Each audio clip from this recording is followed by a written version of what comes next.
Hello everybody, I'm Legacy, and I'm going to be talking about today the aspects of a good horror game. Now, first of all, I don't really play that many horror games, but I've seen them played.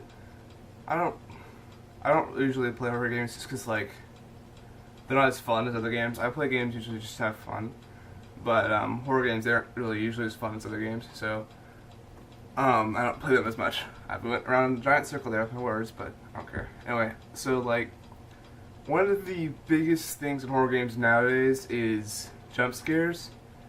And I'm gonna say right off the bat, jump scares are not usually very good for horror games. Just in the fact that a lot of them can just be cheap and, like, trying to get you scared really quickly, and, like, they can just be dumb and cheap, weak. But so jump scares like are a big thing, which kind of annoys me because it's just like, well, how can we scare them the fastest and, like, make it really, really cheap and simple? Oh yeah, jump scare. I mean, like, some like, if you know how to pull it off, jump scares can be good, but, like, a lot of them can be bad. And they can be scary, like, the first time they come around, and then they're just like, oh, look, a jump scare.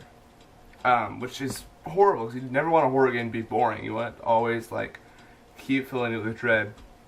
And that's the thing about Five Nights at Freddy's, which I really don't like, is, like, first of all, like, the fandom of Five Nights at Freddy's kind of destroyed the game, and then the repetitive jump scares, like they didn't make it, like the first one was scary, and then, like, the rest of them were just like, oh, jump scare, oh no. It's like it doesn't, like, fill you with dread. You're just like, oh look, a scary bunny, oh look, I've been killed. And so it's like, yeah, I don't know, but anyway, so, like, yeah, jump scares need to be, like, I'm not gonna say few and far between, but they just, like, I wouldn't make them, like, the main part of your horror game, because, like, Friends and Freddy's, like, the main part of the horror game is the jump scares themselves, which are scary the first couple times, and then they just go completely boring.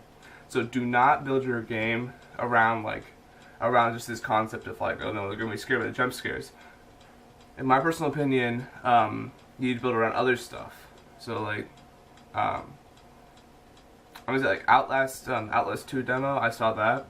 That was a very good representation of what a good horror game should be, because there are not that many jump scares, and the few jump scares there were completely horrifying, and, like, I literally fell out of my chair. So they were horrifying, and so definitely want your jump scares to be not necessarily rare occurrences, but, like, something that will be very memorable, and, like, boom, and, like, all of a sudden just go flying out of your chair. Because, like, because in Outlast, like the perfect jump scare in Outlast 2 demo. Alright, so, like, you're walking down the hallway, and all these lockers start just, like, opening and shutting all by themselves, and you see these little shadowy hands all around you. And so your level of fear is just building up, because you're just like, what's going on? Woo! So that was scary for me, because, like, it's like all of a sudden you just, like, see all this stuff happening. You're just like, what's going on? And so, like, I just like you just run to the door, and as soon as you open it, there's just a giant, like, bunny thing, like, skinned bunny. I don't know what it was, but anyway, like this thing jumps out at you, just like, and they go flying back.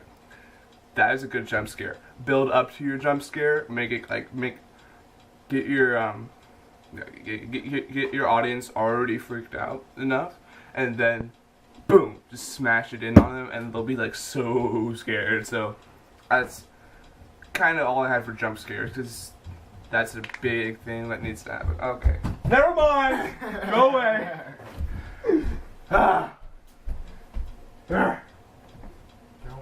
Do you mind closing the door? No, I don't want to.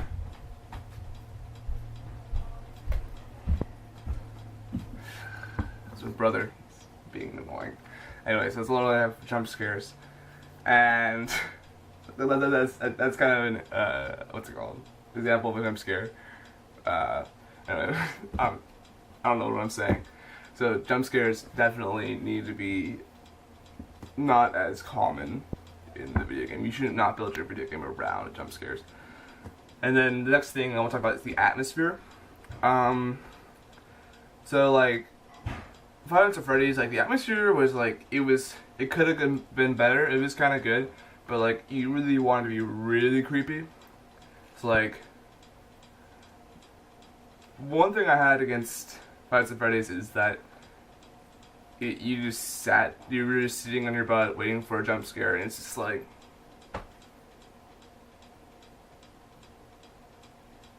What do I do now? It's just like, well, I like the idea of being able to walk around and like seeing stuff for yourself, or not like, or missing the scary stuff. Like everything should be scary, but like sometimes like you just like miss like super scary stuff. Go away. Check out the totem hole. Okay, fine. 1 second. Isn't that cool? This is fried egg and kids.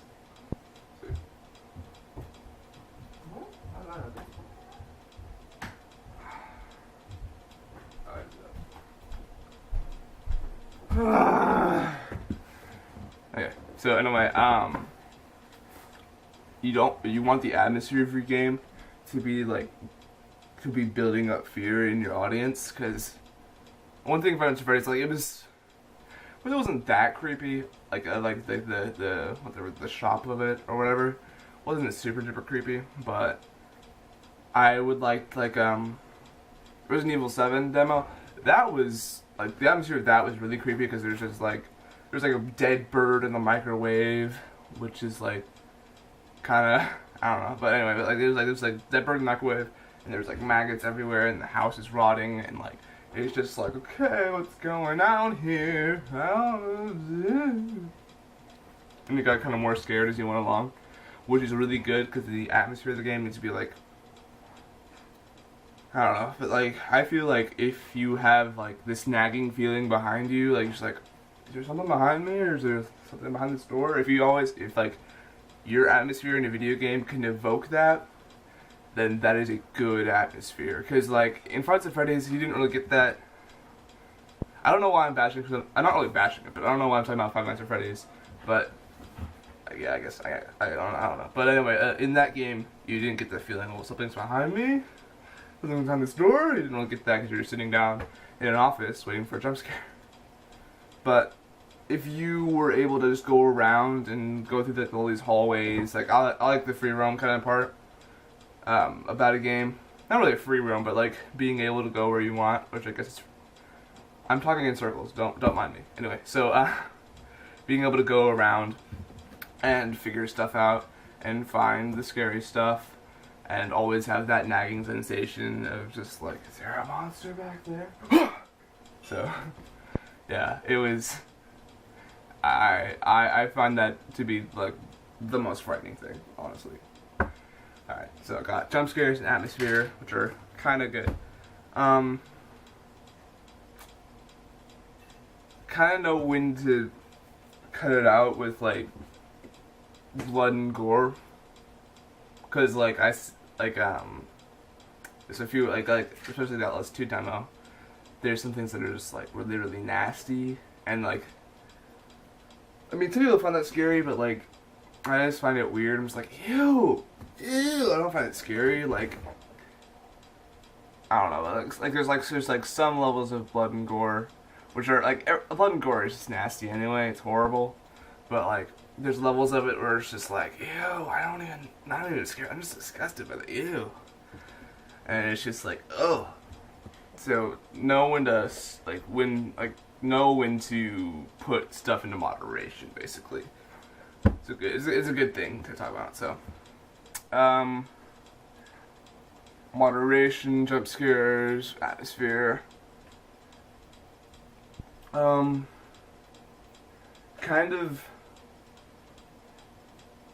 I don't know. Kind of try to figure out like what the storyline is. Don't like hand the storyline to them. Like make them kind of like have to put it together themselves, but don't do it in the way that like tiny little things mean everything to the storyline, because that's just like, really, just like give them enough stuff where they can sort of infer, but then also like give them like some hard facts or just like not inferring the whole thing.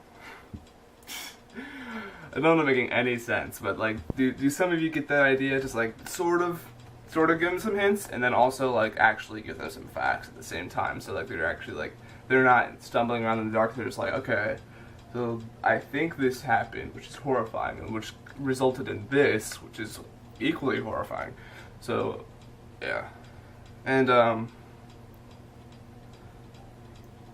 like sound is a really big thing. If your sound quality is not very good in a horror game, you're not gonna have a good horror game.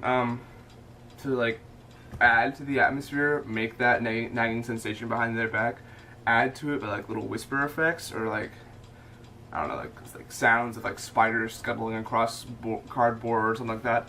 Make these sounds very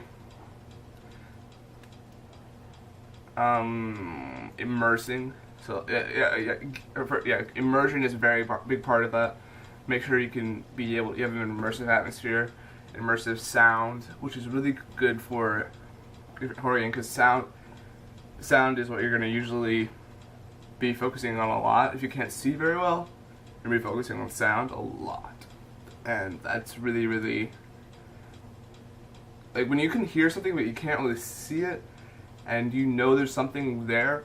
That is the most horrifying experience you can ever have because like your mind is making you scared, and it's not just that. It's just your mind is going haywire. And it's like, oh my gosh, what is behind me? Am I gonna die?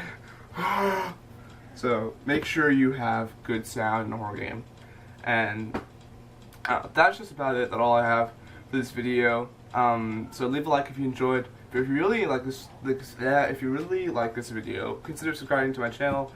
You don't have to, but it helps me out a lot. And I'll see you guys perhaps tomorrow. Bye bye.